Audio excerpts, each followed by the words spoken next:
Welcome guys आपका असली अखाड़ा podcast के एक और नए एपिसोड में। और ये इंपॉर्टेंट एपिसोड होने वाला है। यूजुअली मैं इस वर्ड का यूज़ नहीं करता क्योंकि काफ़ी रिलैक्स चिल होकर हम डिस्कशन करते हैं डब्ल्यू के ऊपर, ताकि स्टोरी लाइन को एंजॉय हम और ज़्यादा कर सकें। लेकिन जैसा आपको टाइटल से पता चल ही गया होगा, आज इस एपिसोड में हम बात करने वाले हैं ब्रॉक लेसनर के बारे में, उनकी सिचुएशन के बारे में। एक बहुत बड़ा फैन बेस है इंडिया में या ग्लोबली। अगर हम बोलें ब्रॉक लेसनर का, अपनी ऑडियंस की बात करें तो बहुत सारे लोग ब्रॉक लेसनर को पसंद करते हैं। बट जो भी सिचुएशन ब्रॉक लेसनर के साथ चल रही है रेसलमेनिया के पहले से, जो हमको सुनने में आया है इवन अब तक, तो इसके बारे में इन डेप्थ हम जाने वाले हैं। मतलब जितनी चीज़ें हमको पता है ना, सारी क्लैरिटी के साथ वो आपको पता चल जाएंगी इसमें कि क्या ब्रॉक लेसनर के साथ होगा, किस तरीके से डब्ल्यूडब्ल्यूई ब्रॉक लेसनर को देखती है और कितना बड़ा या छोटा स्कोप है बेसिकली यार देखो, ब्रॉक लेसनर के बड़े वाले फैन हो अगर आप, तो ये एपिसोड आपके लिए है। इसको पूरा एंड तक देखना और एंड तक आपको जो सारी चीज़ें बिल्कुल क्लियर वे में समझ में आ जाएंगी। और आयुष, सबसे पहले तो इसी चीज से शुरू करते हैं जो कि हमको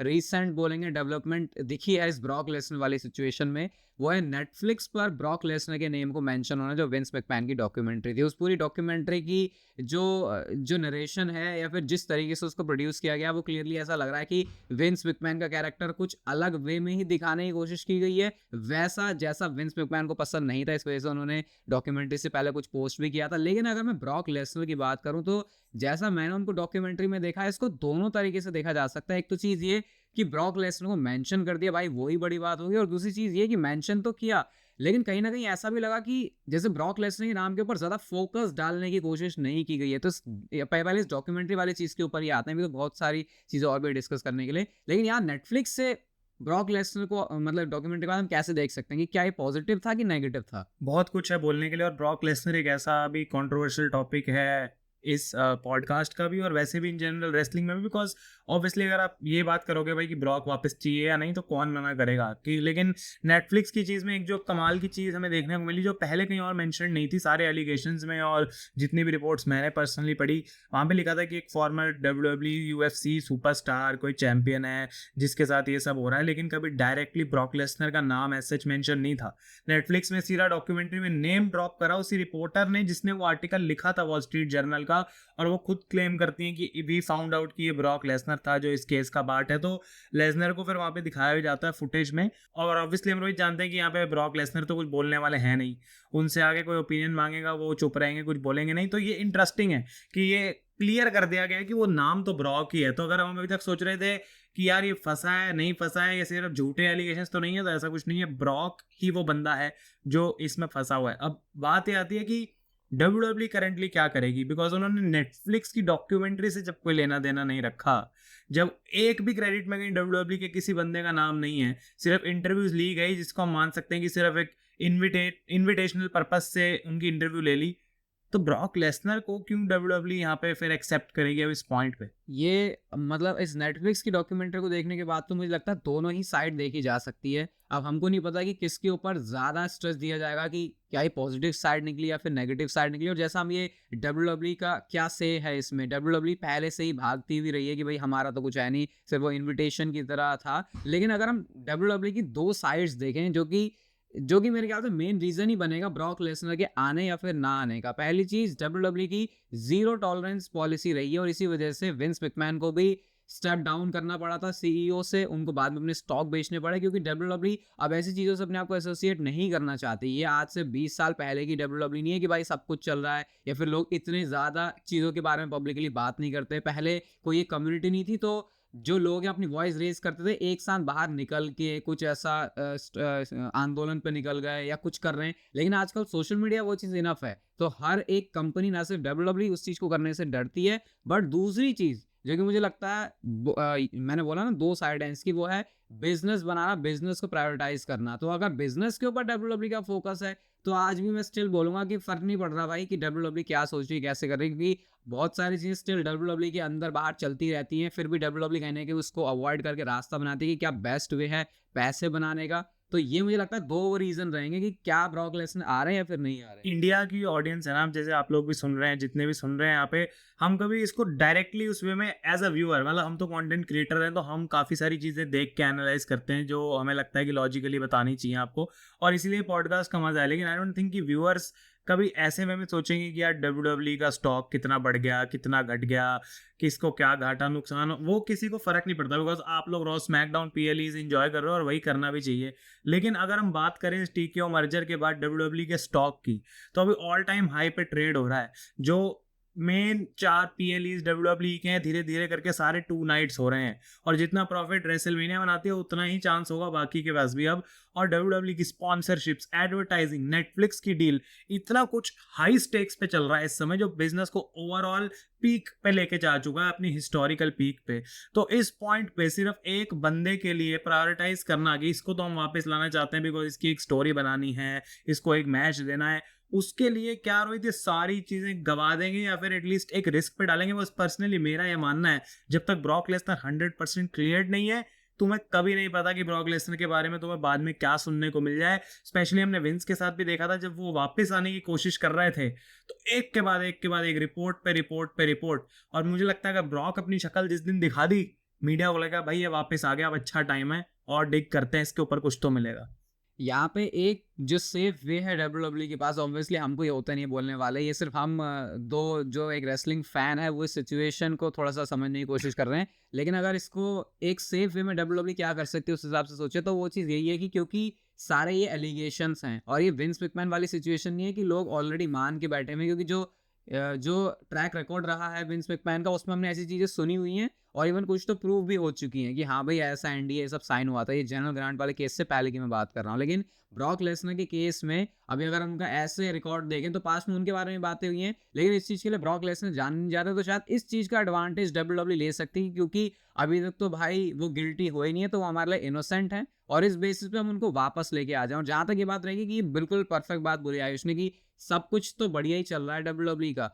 WWE के टिकट सबसे ज़्यादा बिक रहे हैं, उनकी मर्चेंडाइज भाई, कोडी रोड्स क्या कर रहे हैं, रोमन रेंस तो नीडल मूवर है, ये सब कुछ भाई जो WWE के अंदर लोग भी बैठे हुए हैं उनको पता है कि बिजनेस अब चलाना कैसे है। कोई सिर्फ एक माइंड की वजह से ही जो पहले विंस मैकमैन होते थे सारे डिसीजंस नहीं लिए जा रहे। लेकिन जब आज बिजनेस की बात आती है तो ये जो लोग जितने मैंने समझे, ये मौका कोई भी छोड़ते नहीं है कि कहीं से भी पैसे बना लो भाई। ये अगर 100% भी है तो 101 क्यों नहीं है, 10 क्यों नहीं है? तो उस केस में फिर मुझे लगता है वो अर्ज होगी ब्रॉक लेसनर को कहीं ना कहीं वापस लाने की।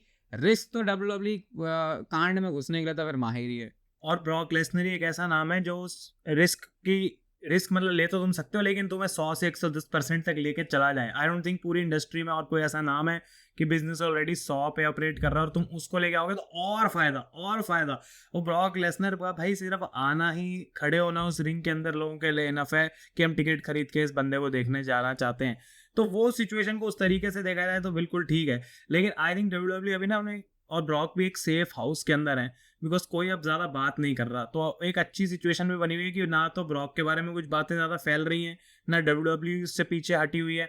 तो जब उनको ऐसा लगेगा कि टाइम सही है, या फिर इंटरनली WWE को कहीं से भाई टिप मिल जाए कि ब्रॉक लेसनर का नाम इस केस से जल्दी हट जाएगा, या फिर वो नॉट गिल्टी प्रूव होने वाले हैं या फिर कुछ, तो वो ऑब्वियसली उस चांस को लेंगे। लेकिन रोहित, ये जो रिस्क है, क्या ये उस 1% 10% के लिए WWE के लिए वर्थ इट है? बिकॉज जैसा मैंने बोला, अगर ब्रॉक वापस आते हैं और फिर 2-3 महीने बाद अगर बाई चांस कुछ आता है जो कि कोई फैन नहीं देखना चाहेगा बट ये हो सकता है, तो तब WWE क्या सोचेगी कि कोई नहीं यार, अब इसको फिर से हटाओ, फिर से वापस आ जाएंगे हम उसी पॉइंट पे, तो कोई फर्क नहीं पड़ता। इतना तो है कि ब्रॉक लेसनर को अगर वापस ला रहे हैं तो मुझे लगता है कि वो जो रिस्क होगा वो डिपेंड करता है कि वो रिस्क अगर सिर्फ इतना है कि ब्रॉक लेसनर कंट्रोवर्शियल नेम है, इस वो हम रिस्क को उतना मान रहे हैं तो बात अलग है। लेकिन अगर ये जो केस चल रहा है इसमें कुछ आगे प्रोग्रेस होती है और कुछ नेगेटिव चीज़ें पता चलती है तो फिर शायद हो सकता है वो रिस्क बड़ा हो जाए। लेकिन स्टिल मुझे लगता है WWE उसी पॉइंट पे एक लाइन ड्रॉ करेगी, बोलेगी भाई चलो ब्रॉक लेसनर तुम्हारा हो लिया अब। लेकिन मैं अभी ऐसा ब्रॉक लेसनर के बारे में बोलूंगा भी नहीं, क्योंकि भाई वो अभी सिर्फ एलिगेशन है।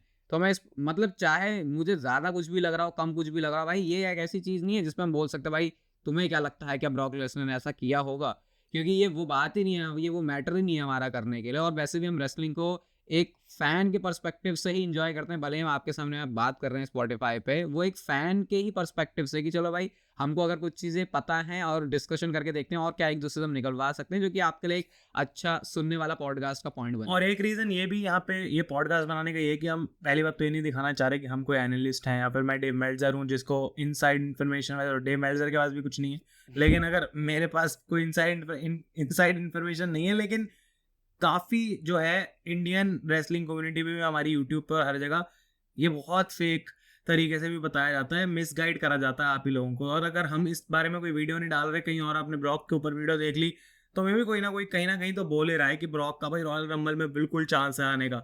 तो मैं अभी आपको इसी समय बता सकता हूँ ऐसा कुछ नहीं है। और जो रूमर्स आ रहे थे वो बहुत अर्ली रूमर्स थे कि अगर कुछ हुआ, और तब ट्रिपल एच से पूछा भी गया था तो उन्होंने बोला था ब्रॉक की मर्जी है, जब ब्रॉक वापस आना चाहेगा तब हम देखेंगे। लेकिन इंटरेस्टिंग चीज यहाँ पे ये है कि ब्रॉक लेसनर को ना डब्ल्यूडब्ल्यू की हिस्ट्री से ही मिटा दिया अभी।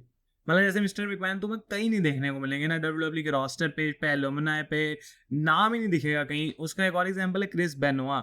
तो डब्ल्यूडब्ल्यू अभी तक इस चीज से तो आगे नहीं बढ़ी कि हमको ब्रॉक चाहिए ही नहीं, नहीं भी आएगा तो फर्क नहीं पड़ता, बस वो वेट कर रहे हैं उस चीज का। मुझे सबसे ज़्यादा जो बोलते हैं ना वो आशा की किरण या फिर होप दिखी थी जब ट्रिपल एच ने बहुत ही न्यूट्रल तरीके से उस बात का जवाब दिया। लेकिन इसको भी समझना पड़ेगा भाई, हम सिर्फ ऐसा आंख बंद करके खुश नहीं हो सकते कि भाई ट्रिपल एच ने बोल दिया कि यार ब्रॉक लेसनर अब ब्रॉक लेसनर वाली थिंग कर रहा, अपना है वो, जब उसको आना होगा तो वो आ जाएगा। ये जब बात मैंने सुनी ही थी ट्रिपल एच की, तो मैंने बताया था और मैंने वीडियो में बोला था कि मुझे सुन के अच्छा तो लगा, लेकिन थोड़ा सा ये भी लग रहा है कि हो सकता है ट्रिपल एच बात बता ही नहीं रहे, क्योंकि वो अगर उनसे सवाल पूछा गया ब्रॉक लेसनर का और उन्होंने सीधा बोल दिया भाई अभी हम ब्रॉक लेसनर की सिचुएशन को देख रहे हैं इंटरनली कि क्या चल रही है, तो वो क्लियर होगा भाई कि डब्ल्यूडब्ल्यू मतलब ये नेगेटिव ही इंपैक्ट पड़ेगा। तो सबसे न्यूट्रल जो बात वो बोल सकते थे वो उन्होंने ब्रॉक लेसनर के बारे में बोली है। बट ये चीज ये भी कहीं ना कहीं क्लियर करती है कि डब्ल्यूडब्ल्यू ने बिल्कुल इस पॉसिबिलिटी को रूल आउट तो किया नहीं है, क्योंकि अगर वो करना होता तो ट्रिपल एच वहां पे वो कर देते।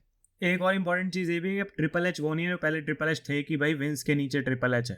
अब ट्रिपल एच ऐसे आगे बोल ही नहीं सकते कि भाई ब्रॉक लेसनर ये वो। और जो डब्ल्यूडब्ल्यू यानी टीकेओ के लॉयर्स हैं, जितने भी लीगल लोग इस केस से जुड़े हुए हैं, जिनके पास इन्फॉर्मेशन है, उन्होंने पट्टी पढ़ा रखी है भाई हर एक बंदे को। बिकॉज उनको भी पता है कि जब भी तुम कहीं ओवरसीज जा रहे हो या प्रेस कॉन्फ्रेंस करने वाले हो, और स्पेशली जब वो चीज़ चल रही है ब्रॉक और विंस वाली, कभी भी क्वेश्चन आ सकता है इसके बारे में कहीं से भी। अगर ट्रिपल एच को लोग ये पूछ सकते हैं कि ब्लैक लोगों की रिप्रेजेंटेशन क्यों कम हो गई, क्योंकि सबको पता है अभी रिसेंटली एमवीपी ने क्या बातें बोली, बॉबी लैशली गए, तो भाई कुछ क्या पता ट्रिपल एच ऐसा बोले कि कंट्रोवर्सी आ जाए।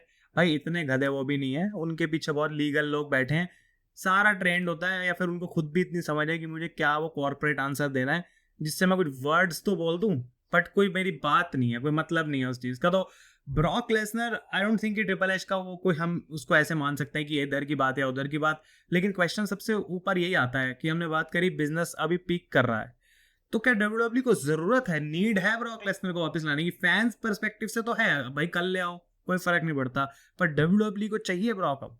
दोनों ही आई थिंक दोनों ही फैंस पर्सपेक्टिव का मतलब ही देखो भाई, हम इसको आप अपने नज़रिए से कम सोच के डब्ल्यूडब्ल्यू के नज़रिए से ज़्यादा देखो, क्योंकि हो सकता है ब्रॉक लेसनर के फैन तो बोले भाई हमें तो ब्रॉक लेसनर चाहिए, लेकिन डब्ल्यूडब्ल्यू के पर्सपेक्टिव में वो है कि क्या नीड है ब्रॉक लेसनर की। बिजनेस बंदा बना के दे सकता है, डेफिनेटली बना के दे सकता है, लेकिन ये बात डब्ल्यूडब्ल्यू को भी पता है कि ब्रॉक लेसनर का जो करियर है वो ऐसा नहीं सोच सकता कि भाई रोमन रेंस की भी तरह होगा आगे या कोडी रोड्स की भी तरह होगा। क्या पता डब्ल्यूडब्ल्यू उस तरीके से देख ही नहीं रही, सिर्फ ब्रॉक लेसनर को एक अट्रैक्शन की तरह देख रही है। और हमने लास्ट जो उनकी बुकिंग देखी थी कोडी रोड्स के सामने, अब सुपरस्टार्स को मतलब मेरे को यकीन नहीं हो रहा बोलते हुए ओवर करना शुरू किया है ब्रॉक लेसनर ने। उन्होंने हैंड रेस किया अब था। ब्रॉक रैंडी ऑर्टन वाली यहाँ पे थिंकिंग नहीं है ब्रॉक की कि अब भाई जाते जाते भी सब करना है, एक एक चीज़ अचीव का भी तो बहुत पड़ा है मेरा करियर। अगर ब्रॉक की मैं पर्सनली बात करूँ भाई, ऑब्वियसली उन्हें कोई इतने अच्छे से जानता नहीं है, कभी सामने नहीं आते वो, लेकिन उन्हें 1% फर्क नहीं पड़ता अगर उनका डब्ल्यूडब्ल्यू करियर आज और अभी के अभी खत्म हो जाए। I think Brock Lesnar will be happy और इतने खुश होंगे, कोई हॉल ऑफ फेम में जाने की उनको नीड नहीं फील होती खुद को, क्योंकि ब्रॉक लेसनर को पता है कि मेरी वैल्यू क्या है। अगर मुझे ऑनर कर रहे हो तो करो, नहीं कर रहे हो तो मुझे वो चीज़ मैं मांगूंगा नहीं। ब्रॉक लेसनर का यार रियल लाइफ कैरेक्टर बहुत ही अलग है। मतलब यूजुअली तो हमको पता है कि ब्रॉक लेसनर काफ़ी ज़्यादा जो है बैक स्टेज किसी से मिलते नहीं है, बात नहीं करते हैं, भले हमको उनकी कुछ अच्छी अच्छी वीडियोस भी दिख जाते हैं जहाँ पे वो बंदा बहुत कैजुअल है, लगता है भाई इस बंदे के साथ बात करने तो बहुत फन होगा, लेकिन रियल लाइफ में आई डोंट थिंक सो ऐसा कुछ है। उनको फर्क भी पड़ता है कि उनके फैंस उनके बारे में क्या सोच रहे हैं, वो अपने फैंस को के लिए कुछ करना चाहते हैं, ऐसा कुछ नहीं है। ये थोड़ा सा अजीब भी लग सकता है सुनने में कि भाई हम तो ब्रॉक लेसनर के फैन हैं, ऐसा कैसे, लेकिन भाई वो बंदे का कैरेक्टर उसकी पर्सनैलिटी ही वैसे, अगर आप उसके करियर को 2002 से इवन उसके पहले से भी जब वो OVW के अंदर थे वहां से फॉलो कर रहे, बंदे के अंदर शुरू से ही वो चीज़ थी कि भाई मैं ये हूँ, मैं ये कर सकता हूँ। हमने पॉडकास्ट भी काफ़ी बनाया ब्रॉक लेसनर के ऊपर उनकी।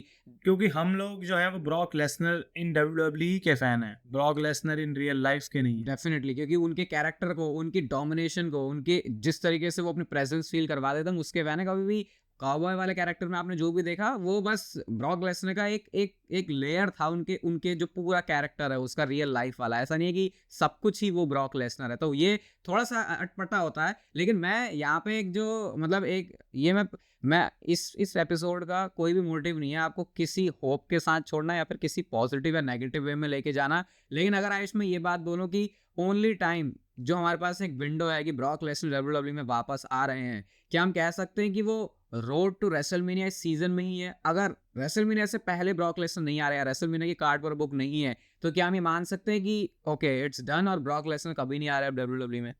देखो, जो लास्ट रूमर था उसके अकॉर्डिंग चलें तो रोड टू रेसलमेनिया एक साइन है, और मुझे लगता है कि एक रेसलमेनिया ही सही अपॉर्चुनिटी है ब्रॉक को वापस लाने की और एक वो मैच करने की, क्योंकि रेसलमेनिया तुम ऐसी फ्यूड कर सकते हो जो वन ऑफ फ्यूड है, उसके बाद ब्रॉक को यूज़ किया रेसलमेनिया में, पैसे वैसे बनाए, ब्रॉक फिर गायब। लेकिन मुझे ऐसा लगता है कि यार अब इतनी जिस हिसाब से हम रेसलमेनिया के बारे में सोच रहे हैं, किसने सोचा था कि यार एक पॉइंट पे 7 घंटे की रेसलमेनिया देखनी भारी पड़ रही है, और आज 2 नाइट ऑफ रेसलमेनिया में भी हम इतना अच्छा कार्ड बना सकते हैं कि ब्रॉक लेसनर को कार्ड में नहीं भी डाल रहे तो हमारे पास इतने मैच बन सकते हैं इस आने वाली रेसलमेनिया के लिए कि हम ये नहीं बोलेंगे कि ब्रॉक होता तो शायद वो एक जो मैच मिसिंग है वो पूरा हो जाता। तो मुझे ऐसा लगता है कि डब्ल्यूडब्ल्यूई लाएगी तो ब्रॉक को तभी लाएगी। लेकिन मैं अपने ओपिनियन पे यहाँ पे बिल्कुल सॉलिड ही रहूंगा, मैं चेंज नहीं करूंगा कि मैं नहीं चाहूंगा कि डब्ल्यूडब्ल्यूई ब्रॉक को वापस लाए जब तक उनको पता है कि रिस्क हम बिल्कुल कम कर चुके हैं इस बात का। बिकॉज मैं नहीं चाहता कि वापस फिर से वही ड्रामा उठे कि भाई ये न्यूज़ आ रही है ब्रॉक के बारे में, और मुझे लगता है कि ये चीज़ अंडरस्टूड है, इसीलिए ब्रॉक में भी चुपचाप गायब हैं। और उनको जब ग्रीन लाइट मिलेगी कि अब तू आ सकता है, हम वापस लाना चाहते हैं तेरे को, तो डेफिनेटली। और मैं चाहूँगा रोहित कि हम थोड़ा सा ब्रॉक के कॉन्ट्रैक्ट के बारे में भी क्लैरिटी दे दें कि करंटली चल क्या रहा है, क्या वो डब्ल्यूडब्ल्यूई से अंडर कॉन्ट्रैक्ट हैं, क्या उनको सस्पेंड करा हुआ है, या फिर क्या सिचुएशन है एग्जैक्टली। लास्ट टाइम जितना हमको पता चला था भाई, जो कोडी रोड्स के साथ उनका समर स्लैम का मैच था, वहाँ पे ही उनका जो कॉन्ट्रैक्ट है वो खत्म हो गया था। और बहुत ही शॉर्ट टर्म में ब्रॉक लेसनर डब्ल्यूडब्ल्यूई के साथ हमेशा ही कॉन्ट्रैक्ट साइन करते हैं। उनकी कभी डेट्स नहीं होती कि भाई मैं 3 साल के लिए आ गया, 2 साल के लिए आ गया। वो इवेंट बाय इवेंट चलते हैं। कई बार वो अपनी अपीयरेंसेस के लिए भी चार्ज करते हैं। तो बड़ा अजीब है ब्रॉक लेसनर का कि वो हमेशा अपने फाइनल कॉल रखना चाहते हैं। भाई डब्ल्यूडब्ल्यूई को ऐसा ये नहीं कि वो उन्होंने फिक्स कर लिया 5 साल के लिए, फिर ब्रॉक लेसनर के पास नेगोशिएट करने के लिए कोई बचता नहीं है और स्कोप। तो यही से आप देख लो भाई, ब्रॉक लेसनर का कैरेक्टर बहुत अलग है। और ये जो रोड टू रेसलमेनिया वाली बात हमने डिस्कस करी, अ, अगर Brock Lesnar royal rumble season में, रॉयल रंबल के अराउंड या फिर उसके बीच में कभी नहीं आ रहे, तो मैं इतना ज़रूर बोल सकता हूँ यार कि वो जो चांसेस हैं ब्रॉक लेसनर के आने के, वो जिस भी परसेंटेज पे हैं, अभी वो परसेंटेज भी मुझे नहीं पता, कुछ तो वो नीचे आएगा। क्योंकि फिर तो यही है कि भाई लॉयर्स के ऊपर ही शायद डब्ल्यूडब्ल्यूई डिपेंडेंट है कि लॉयर्स का क्या से है, हम कुछ बोल ही नहीं रहे, ट्रिपल एच कह रहे हैं। एंड देन अगर एक दिन जाके लॉयर्स ने बोला कि भाई ठीक है सब कुछ क्लियर है, अब तुम ब्रॉक लेसनर को ला सकते हो, तब तो वहां से बॉल्स रोल होना शुरू होंगी। लेकिन तब अगर वो मतलब थोड़ा शॉकिंग मोमेंट के लिए फिर तुम डिसाइड करोगे वापस कि ब्रॉक को कब ला सकते हैं। लेकिन जितना ये टाइम निकलता भी जाएगा ना, उतनी डब्ल्यूडब्ल्यूई को ये बात भी लगने लगेगी कि ठीक तो है सब ब्रॉक के बिना, अभी क्या ब्रॉक। ये आई थिंक दोनों तरह से, ये एक तो डब्ल्यूडब्ल्यूई को ये लगेगा कि यार ठीक है, अब ब्रॉक की तो जरूरत फील होनी नहीं, बिजनेस तो ऑलरेडी बढ़िया है। लेकिन दूसरी चीज कि भाई अब ब्रॉक का मैटर ही शांत हो रहा है। मुझे लगता है कि आज से 2 साल बाद तो मैं नहीं बोल रहा भाई ब्रॉक लेसनर का रिटर्न हो, तो फिर लगेगा भाई वो हो ही क्यों रहा है, क्योंकि वो तो हमको अभी ही चाहिए अभी। मतलब फिर उसके बाद तो ये भी होगा कि एक लिमिट भी होती है बंदे की। तो मेरे को लगता है कि हम जितना डिटेल में जाके या जितना हमको पता था, इवन हम दोनों ने भी एक दूसरे से जाना, वो सब कुछ आपके साथ एक क्लैरिटी के साथ इस एपिसोड में शेयर कर सके। इसका मोटिव कोई भी ये नहीं था कि आपको पॉजिटिव या फिर नेगेटिव करना ब्रॉक लेसनर के रिटर्न को लेके। जो एक्चुअल सिचुएशन है वो हमने आपके साथ यहाँ पे पूरे क्लैरिटी के साथ एड्रेस करी। और अगर आपने इस एपिसोड को यहाँ तक सुना भाई, तो ज़रा पॉडकास्ट की क्वालिटी के लिए आप इसको फॉलो और रेट जरूर कर सकते हो। बाकी और एपिसोड भाई आप चेकआउट कर सकते हो, बहुत कुछ हमने लास्ट वीक में और उससे भी पहले अपलोड किया इस वीक में, तो वो सारा कंटेंट आपके लिए है। हम मिलेंगे आपसे किसी एक फन एपिसोड के साथ। थोड़ा मज़ा नहीं आया भाई इस एपिसोड को करने में, क्योंकि ये बहुत ही अलग साइड हमने डिस्कस करी, बट स्पॉटिफाई पे कंटेंट आपके लिए हमेशा एंजॉय करने वाला ही आता रहेगा। हम मिलेंगे आपसे असली गाड़ा पॉडकास्ट के नेक्स्ट एपिसोड में, तब तक के लिए good bye and take care.